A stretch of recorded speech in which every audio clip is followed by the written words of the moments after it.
Okay, picture this. It is 2 a.m. You're in Giza, Egypt. It's late, supposed to be quiet, but there's this sound, and worse, this smell. If you were anywhere near this particular corner, near a small, closed-up poultry shop, you'd be hit by this really foul, heavy stench. It's decay, but also something metallic. Yeah, it's grim.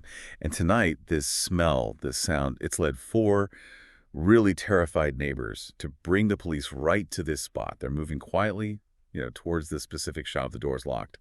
And as they get closer, they hear it too.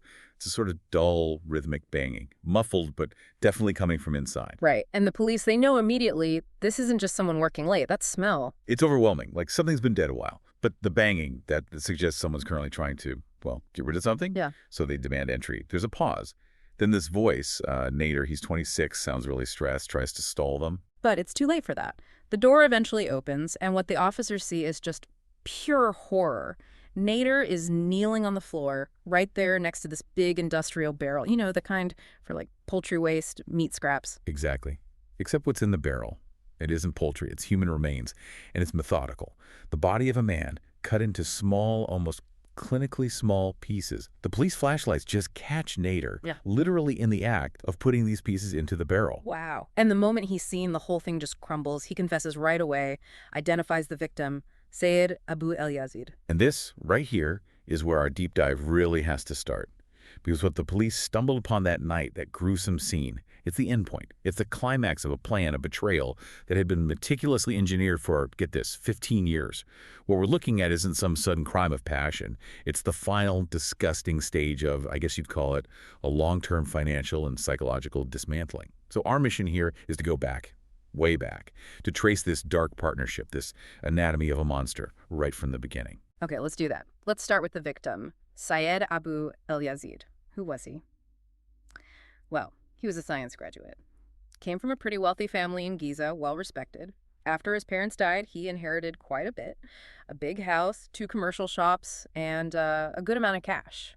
He seemed focused, working on his PhD, managing his inheritance, living alone. And that's what made him a target, wasn't it? Being successful, comfortable, and alone. In 1995, Amal comes into the picture. She's 25. And by all accounts, she was very strategic about it. She knew about Sayed, his status, his situation. She pursued him, like really aggressively near where her relatives lived, courted him until he was totally head over heels and proposed. Marriage was clearly her first objective, access. And once they were married, the shift was fast. She took control almost immediately, presented herself as this really caring, protective wife, right? Managing his life and, crucially, managing all his money. Sayed, presumably trusting her, just handed it all over. Yeah, but those management requests, the financial demands, they started getting strange. They're just relentless. If you look at the timeline of how she got the assets, it's a clear pattern. It's strategic. First, she convinces him somehow to sign the first shop over into her name. Then, not long after, the second shop goes the same way. After that, she starts pulling out large amounts of gold, his cash inheritance. So just hold on there. When those shops were signed over, was that just pure greed kicking in, or was that Amal basically setting up her own independent financial base, securing her future no matter what happened with Sayed? Oh, absolutely the latter. That's the architecture of the abuse being built right there. By getting those shops, she guaranteed her own income stream. She became the owner, the one with the capital. Sayed was losing his power, his leverage very quickly. At that point, all he really had left was the house they lived in and whatever personal cash remained. She'd taken almost everything else. And, it seemed the only reason she stuck around was to get those last 2 things. It took incredible, almost chilling patience. Patience that definitely paid off for her. Let's jump forward about 10 years. Amal's now 35. She's used Sayed's money, the assets she took, to completely change her own life. She's not just managing a household anymore. She's a serious local trader. Right. And her business style tells you a lot about her character, actually. It was based entirely on usury. That's lending money at really high, often predatory interest rates. And she'd secure these loans with promissory notes. This wasn't about helping people. It was about control, instant control. And it's fascinating, isn't it, how that cold, hard business approach bled into her personal life. Like if someone who borrowed from her was even a day late on a payment, no second chances. 0. No grace period, no negotiation. She'd prosecute immediately, send them straight to prison. Absolutely no leniency in business. And we see that exact same cold calculation turn right back onto her husband, Syed. Especially when tragedy hit him personally. He got struck by this severe illness. Yeah, a really devastating illness that caused him to lose his sight completely. He became blind, totally vulnerable. And with Syed blind, and this seems important, his family ties were basically gone. Nobody was really checking in on him anymore. So Amal saw him not as her husband, her partner, but just Right. a burden, a liability. She apparently stopped treating him like a human being at all. Her excuse. It was chilling. She thought it Yeah. was like unnatural, unfair that she had to work while he just stayed home. It sounds almost sadistic, but it connects right back to that transactional mindset, you see. Saeed was now, in her eyes, economically useless. So he had to be made productive again, no matter how degrading. And that's when she took this just unbelievable step. She forced Saeed to become a beggar. Using his blindness, exploiting it to get sympathy and money from people on the streets. And this wasn't just once or twice. This went on for years. How? Mhm. How do you even get someone to that point? A man who was educated, wealthy? It points to total domination. Financial, emotional, physical isolation. He complied, not because he wanted to, obviously, but because Amal had escalated from verbal abuse to outright physical assault. She would beat him, strike him repeatedly if he refused to go out and beg. She created this situation where the humiliation and danger of begging on the streets was actually preferable to the violence he faced inside his own home. He was utterly dependent, and she wielded that. The only people who seemed to grasp the reality were the neighbors who saw him out there day after day begging. They were sympathetic. So after 15 years of this life, Syed finally understood, didn't he? The awful truth. Amal was only still there because she hadn't gotten everything yet. The house, the last bit of cash. She was just collateral. Exactly. But Amal, she's 40 now, and she's getting restless. Feels like her best years are going, maybe. She has the money now, the power to attract someone new. And she sets her sights on Nader. He's much younger, only 23. Recently married himself, but crucially, desperate for money. So Amal sees him as another opportunity, a tool. She offers him this investment. Money to open and run those two shops Syed had signed over years ago, one for poultry, one a small farm. Nader, seeing a way out of his financial problems, jumps at it, instantly agrees. But Amal being Amal, this wasn't charity. She made him sign promissory notes for the money she invested. It's her classic move, isn't it? She didn't just give him a business, she put him in her debt, created that financial chain so she had complete control over him, just like her other debtors. He was essentially trapped by her before anything else even happened. And the deception just ramps up incredibly fast from there. Amal spins this story for Nader. Says Syed is just her ex-husband. She's kindly letting him stay because he's sick. Paints herself as this compassionate woman, completely hiding the reality of the last 15 years. Nader, likely blinded by the money and opportunity, buys it. They start an affair, and then they get married secretly. Yeah, we need to be clear about that secret marriage. It was what's called an Orfi marriage. For listeners, that's a type of private marriage in Egypt. It's religiously recognized, but isn't registered with the state. So it lacks official legal standing, which means their union was totally secret, easily deniable if needed. It just gave them all another layer of control, didn't it? Impunity. The living situation itself is just mind-boggling. Nader and Amal are living as a married couple in one room, while Sayeh, her blind legal husband, is living in the room right next door. And it seems like their shared lack of morality just clicked. Nader starts joining Amal in beating Syed. Yeah.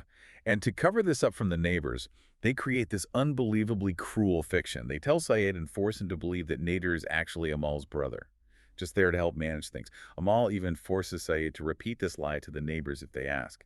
So the neighbors hear the fights, they see Nader going upstairs, but they think, oh, that's just the brother dealing with the situation. It's the absolute peak of psychological torture, isn't it? He's living with the man who's secretly married to his wife, who's beating him daily, and he's forced to lie to protect his abusers. Under all that pressure, continuous duress, Syed finally breaks completely. He signs the house over to Amal. She takes the last of his cash. The strip mining is finally done. Syed now has absolutely zero value left to her. And that brings us to 2013. Amal's 43, Nader is 26. Syed is now totally asset stripped. So they decide the final step is needed.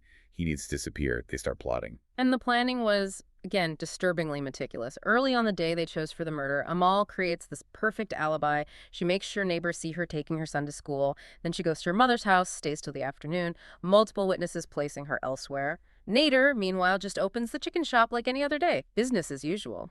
Later that day, Nader goes back upstairs. He and Amal together assault Syed until they're sure he's dead. But there's this absolutely critical, horrifying detail that ultimately seals their fate. Syed's own young son. He was there. He witnessed his mother and Nader killing his father. Unbelievable. And the plan hits a snag almost immediately. The idea was to get the body downstairs to the shop quickly for dismemberment.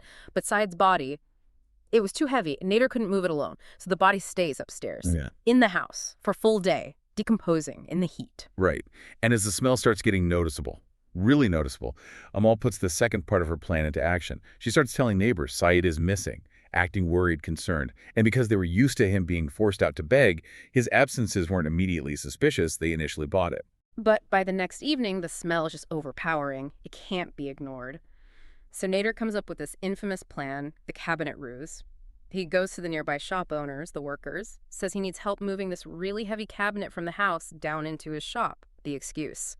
He claims the cabinet is full of dead, rotting rats, and that's what's causing the terrible smell.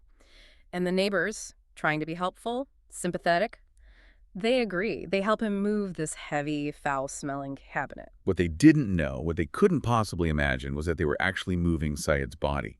Nader had wrapped it, hidden it inside the cabinet. They unknowingly helped transport their murdered neighbor's corpse, thinking they were just dealing with vermin. The level of cynicism, of calculation, is just staggering. Once that cabinet is inside the locked shop, Nader gets to work, and that's when the neighbors hear the noise again, that muffled, rhythmic banging from the very beginning.